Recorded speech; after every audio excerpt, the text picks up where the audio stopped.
Hafidez and Tiro. We're joined with CJ Bermudes Jr. He's the special advisor over at the Department of Commerce to the Secretary, and you're also Executive Director of the Governor's Council of Economic Advisors. Yeah, a few hats, yeah. Yes, and so I know we've been seeing you at some of the press conferences, and you're here to talk about a really historic development. It's well-received news that Governor Aptang signed into law, or issued an executive order establishing the Business Permitting Center. So tell us all about that. Yeah, so I guess we can talk timeline first. You know, when I came into this role at Commerce a few months ago, you know, we liaised with the Governor's office, and you know, given the economic circumstances, you know, there's been this continued focus on our small businesses and large businesses, but mostly our mandate at Commerce is to help our local businesses here.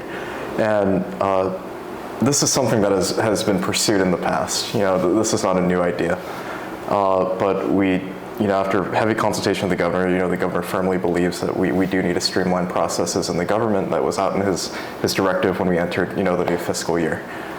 So Commerce has taken the lead on this Business Permitting Center at the behest of the central government to really formalize a one-stop shop for those that wish to establish a business in the CNMI.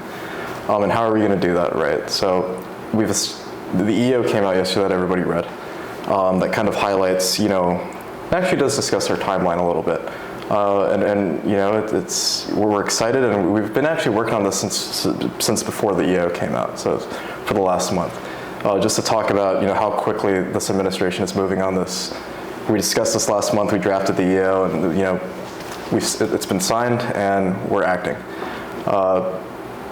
We've already spoken of contractors who designated a location on Capitol Hill that'll be the central point for this one-stop, and the agencies that were actually listed in the EO. Those have already been identified. We've met with agency stakeholders, but that's kind of the background into how this came to play. Just given, you know, the circumstance that the government has found itself in, we figure that this is some low-hanging fruit, if you will, administratively, that can be, you know, executed in the executive branch. Right. I know the EO says within 30 days, identifying staff, beginning standardized forms, developing those, establishing the interagency MOUs, launching public communications to inform the business community. Perhaps this is part of that. And so we learned that the location for the permitting center is going to be actually at your old place of employment at the Medicaid building. The former one on Capitol Hill, right? Correct, yeah. So it's building 1252, I believe is the number. It's on Capitol Hill. It's across from MPLT. Near all the other PSS offices. And it's a central location that we identified, one, because Medicaid had just moved out. So naturally it was available under the SAA's office. It's a government building. And then secondarily, it was already set up for customer service, right? For years, you know, that has been the location for public-facing Medicaid, you know, customer service. So we identified it as a good location to continue that. And you know, we foresee that the volume of customers would probably be lower than Medicaid. So it's just a good fit. And yeah, so Commerce has been working. It's just right down the street from our department too. So that's how we're able to get down there quickly and efficiently, and you know, work on things, and we'll be able to run between buildings if necessary. And I know you've probably seen Congressman T.J. Manglonia's statement. He's been one of the lawmakers in a long history calling for something like this. And he was saying he hopes that there's some online integration. So are we also digitizing, I guess is the question. Absolutely. And you know, I appreciate you bringing that up because, you know, when we're in the planning phase of this whole EO at Commerce, working in-house, a lot of the language that we utilize and threw around is actually from 2434, his House bill that intends to streamline processes, albeit online, for business licensing in the Marianas, business permitting. And really our goal here is, this is the interim, right? We identified a physical location. The goal is to, you know, medium long term is to be digital, is to go online, and Commerce is leading you know, from the front on that, and we have the Governor's office's support on that. We appreciate the administration for being so diligent about digitizing. The Registrar of Corporations, for example, is already, you know, we're in the works of getting a portal up to conduct business on that side online. The Register of Corporations office will be co-located at the business center as well. So it's just one of those things where, you know, we're trying to fit with the governor's directive of streamlining operations government-wide, and we're taking that as an opportunity to help our businesses as well. So to answer your question, we've been tracking the bill, we're fans of the bill, and in the interim we've identified this physical location while we work out the reduction of paperwork burden, which is also talked about in the EO, and digitizing. Yeah. All right, so hopefully by December 15 or shortly thereafter, someone can, if they have everything they need, start a business in that office and not need to go to any other places? Right, so and that's the primary intent, right? As many business owners know, and those that wish to establish, you have to run around Island, go to these different line departments and agencies to get what you need to establish a business. And you don't have to go to some, you don't have to go to others, but if it's all under one roof, it's a one-stop, right? And we do want to adjust expectations, right? Perhaps you're not going to be able to complete everything in one day, but at least you're going to the same location.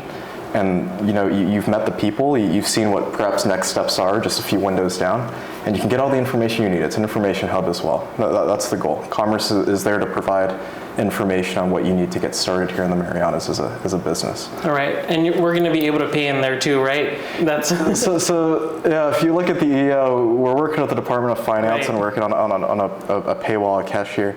I don't want to get ahead of finance, but I believe they intend to establish a location near the one stop, perhaps across the street, to conduct payment and stuff of that nature.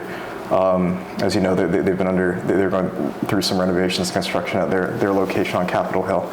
So it's an ample opportunity to kind of get everyone co-located in one position, but I don't want to speak for finance. Yeah, no worries. In just my experience, it's the paying that gets you to another location, right? Absolutely. And then you're running even more. Right. So the goal here is you can run across the street and do that, but we're still working it out, and finance has been very helpful in helping us with what we need, and we're grateful for that. All right. Anything else you want to share with the community as we have you? I know lots of work with GCEA, and when this news came out, I was also asking if this was one of the direct GCEA EOs, because I know part of the conversation is delivering to the governor, kind of ready to sign executive orders or bills, whatever it might be. Yeah. So this came out of some discussion from GCEA. I won't say that it came out directly, but a lot of the discussions that occurred in GCEA really do drive how these EOs, these directives, are formulated. This governor, takes GCEA's advice, and we had a press conference last week where we kind of highlighted some of GCEA's focuses and the central government's whole of government approach to a lot of these things. So it perhaps may not come out in an EO or directive, but GCEA, is advising on these things, and we do see receptiveness on the central government. But not to say that we don't have things that we've already sent up to the governor's office. There are certain things that we're constantly reviewing and then pushing up from the council.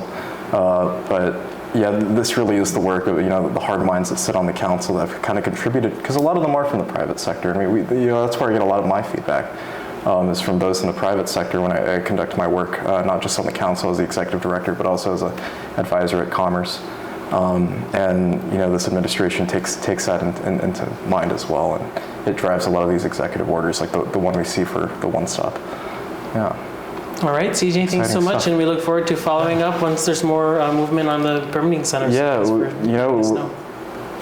this is the season of giving, and perhaps this is one of the government's ways to give back to the community, is kind of centralize business licensing and business permitting. So that's our goal, and we're working on a very confined timeline, and we intend to deliver. So I appreciate you putting this out on MP and getting everyone aware of what's to come.